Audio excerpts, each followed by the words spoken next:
मुख्तार भाई को कब्र से निकालकर उनके बॉडी पे अगर जरा सा एक जर्रा भी पॉइजन का मामला आया, मुख्यमंत्री हो चाहे वो कुछ भी हो, आप उनकी बॉडी को हिंदू भी सुन ले, मुसलमान भी सुन ले, सिख भी सुन ले, ईसाई भी सुन ले, मुख्तार अंसारी जन्नत में है इस टाइम। क्योंकि रमजान में जिसकी भी मृत्यु होती है वह जन्नत में रह जाता है। लेकिन वो इसी की लड़ाई है और ये लड़ाई अंतिम दम तक लड़ते रहेंगे, चाहे जान क्यों ना चली जाए। और सबसे बड़ी बात मैं आपको बता दूं, अतीक अहमद के हत्यारे, तीनों हत्यारों के पास खाने के पैसे नहीं है।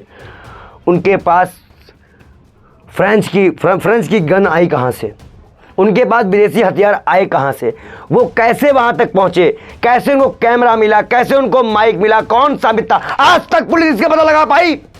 इसका मतलब कि सब साजिदन अतीक अहमद की हत्या उत्तर प्रदेश सरकार द्वारा योगी आदित्यनाथ के आदेश द्वारा करवाई गई। मुख्तार अंसारी के भाई अफजाल अंसारी ने एक बड़ा बयान दिया है। उन्होंने कहा है कि जरूरत पड़ी तो 10 साल बाद भी कब्र से भाईजान को निकाला जाएगा और फिर उसकी जांच होगी कि क्या उसमें जहर देके, धीमी जहर देके दिया गया है कि नहीं दिया गया उनके खाने में। अब तक ये आरोप है, उनके भाई ने, उनके बेटे ने ये आरोप लगाया है कि अंसारी के खाने में पॉइजन दिया गया, धीमा पॉइजन, जिससे उन्हें हार्ट अटैक आया, ये आरोप है।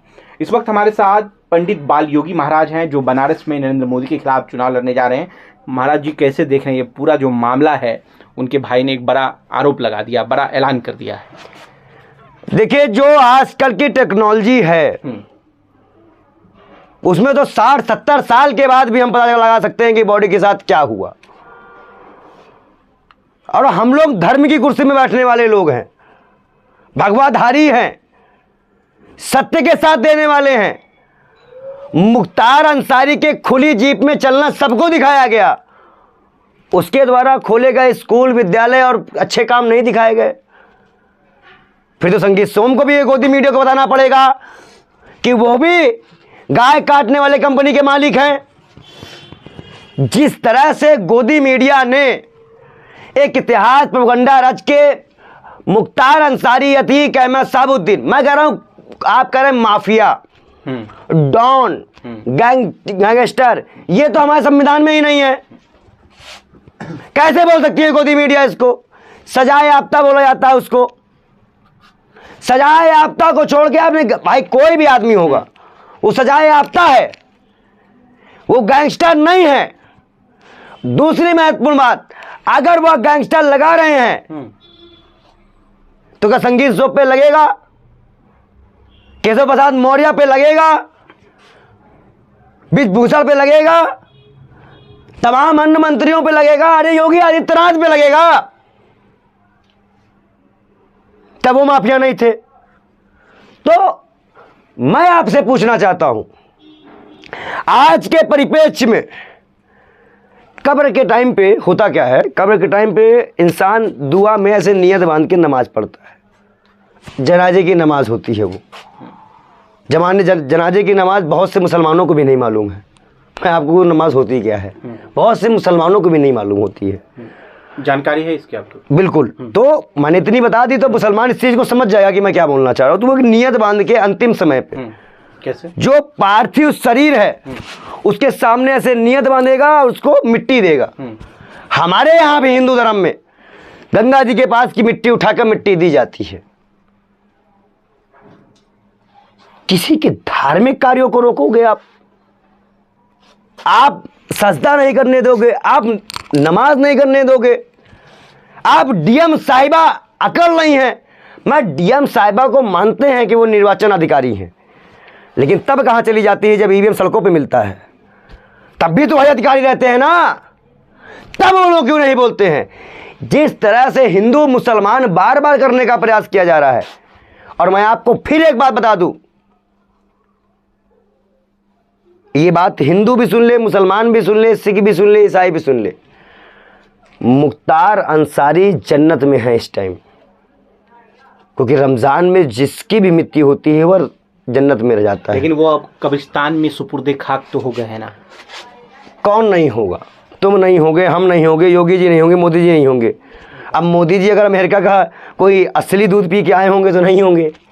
एक कौन नहीं होगा, सभी को होना है इस दिन में। उनके अफजाल जो सांसद, उनके भाई ने जो एक बड़ा ऐलान किया, आप भी कह रहे हैं कि 10 साल बाद उन्होंने, मैं भाई जांच तो अतीक अहमद की भी कराएंगे हम, कबर से निकलवा कर उसके बेटे की भी करवाएंगे।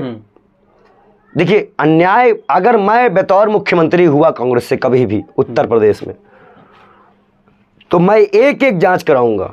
किन किन की जांच करवाएंगे? प्रेसिडेंट की पहले बात तो मुख्यमंत्री प्रेसिडेंट में है, वही की जांच होगी, उसके सारे सभी बैठे हैं। नहीं, जो पिछले कई सालों में जो जिनकी आप देखिए ना, पिछले सालों में कई बार जेल में ही हत्या हो जा रही है। यही दिल्ली में गैंग वार हुई थी, दिल्ली में ही चाकू मार दिया गया था एक आदमी को। क्या मजाक है ये, क्या सुरक्षा है ये। अंतिम बातचीत अफजल अंसारी और उनके बेटे को आप जानते होंगे, क्या नाम है उनका? अफजल उमर अंसारी और मुख्तार अंसारी की अंतिम बातचीत मैंने आज सुनी, एबीपी न्यूज ने चलाई थी। वो बोल रहे हैं बेटा मुझे बाथरूम नहीं हो रही है, गैस भरी हुई है, मैं चल नहीं पा रहा हूँ, शरीर का कलर बदल गया, मैं चल नहीं पा रहा हूँ, उठ नहीं पा रहा हूँ। तो वो उनका बेटा बोला हाँ अब्बा आपको अल्लाह ताला ने बहुत ताकत दी, और कोई आदमी होता तो टूट जाता, आप भरोसा रखें मैंने। और ये चीज़ें क्यों बार बार, आप कानून पे छोड़िए ना। मतलब अब जेलर पुलिस, जो ये सिस्टम बनाया जा रहा है कि अब जेलर पुलिस मिलकर किलिंग करेंगे, सरप्राइज मर्डर होगा। ये सरप्राइज मर्डर, मैं नहीं व्याख्या, जो सरप्राइज मर्डर हो रहा है, ये तो अचानक से हत्या, अचानक हत्या क्यों? सही है जवाब इसका। कभी कोई मीडिया के बेस में आता है, 19 साल का लड़का अतीक अहमद को मारा है, सबसे छोटी उम्र का जो लड़का है वो 19 साल का है। 19 साल के लड़के को हत्यारा बनाया किसने? और सबसे बड़ी बात मैं आपको बता दूं, अतीक अहमद के हत्यारे, तीनों हत्यारों के पास खाने के पैसे नहीं है। उनके पास फ्रेंच की गन आई कहाँ से? उनके पास विदेशी हथियार आए कहाँ से? वो कैसे वहाँ तक पहुँचे? कैसे उनको कैमरा मिला? कैसे उनको माइक मिला? कौन साबित था? आज तक पुलिस इसका पता लगा पाई? इसका मतलब कि सब साजिदन अतीक अहमद की हत्या उत्तर प्रदेश सरकार द्वारा योगी आदित्यनाथ के आदेश द्वारा करवाई गई, क्योंकि उस पक्ष की जांच बंद कर दी गई। इसी प्रकार अब मुख्तार अंसारी का होगा। अब मुख्तार अंसारी को के साथ जो अधिकारी होंगे उनकी जांच नहीं होगी, उनकी बयान नहीं आएंगे, उनकी रिपोर्टें नहीं आ रही हैं, उन पे क्या कार्रवाई हो रही है उस पर बात नहीं हो रही है।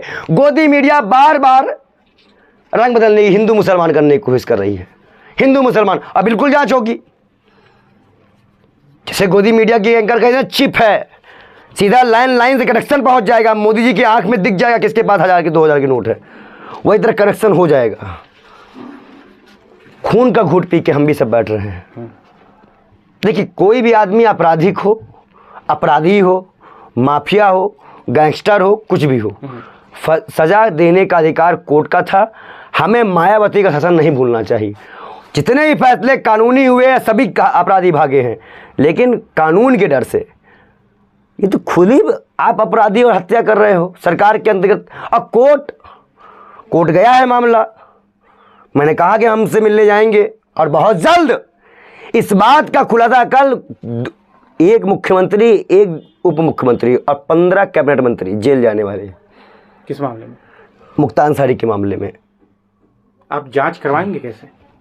भाई सीबीआई जांच होगी और खुली कोर्ट के पीठासीन पूर्व न्यायाधीश की एक कमेटी द्वारा जांच करवाई जाएगी। इस बार इस मामले में मुख्तार का मामला अतीक साबुद्दीन का भी मामला खोलेगा, लेकिन अब तो उनकी साबुद्दीन का ही मामला खोलेगा और ये तीनों मामले की जांच होकर सरकारें बर्खास्त की जाएंगी। लेकिन मुख्तार अंसारी जी तो अब कब्रिस्तान में सुपुर्दे खाक हैं। देखिए इतिहास कई बात की गवाही दे जाती है। पोस्टमार्टम फैमिली के सामने हुआ है, उसकी वीडियोग्राफी हमारे पास है, जरूरत पड़ी तो निकाल भी लिया जाएगा, कोई बहुत बड़ी बात नहीं है कब्रिस्तान से। लेकिन अन्याय के खिलाफ ये जो आवाज, ये अन्याय किया गया है, इसको सहा नहीं जाएगा। हम मुसलमानों से अपील करते हैं कि जिस तरह आपने मऊ में